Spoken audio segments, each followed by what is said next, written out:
কি বলে, রাজপ্রাসাদের মানুষটাও মরে যাবে, কুড়ে ঘরের মানুষটাও মরে যাবে,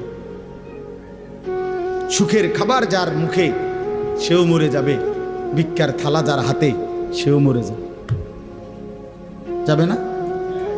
তো যেটা নিশ্চিত অনিবার্য বাস্তবতা, যেই মৃত্যুকে আড়াল করার, অস্বীকার করার, পাশ কাটার কোনোই ব্যবস্থা নাই, কোনোই ব্যবস্থা নাই। না ক্ষমতা দেখাইয়া, না কাইন্দা কাইটা, কোনো সিস্টেম নেই। ক্ষমতা দিয়েও মৃত্যুকে ঠেকানো যাবে না, কাইন্দা কাইটাও কি করা যাবে না মৃত্যুকে। যেটা নিশ্চিত সেটাকে ভুলে যাওয়া কেন ভাই? কেন ভুলে যাব আমরা? আল্লাহর নবী সাল্লাল্লাহু আলাইহি ওয়াসাল্লামের যেই হাদিস আমি পড়ছি, এটাই নবীজি বলছেন, আকসিরু যিকরা হাদিমিল লাজ্জাত, আমার উম্মত প্রতিদিন বেশি বেশি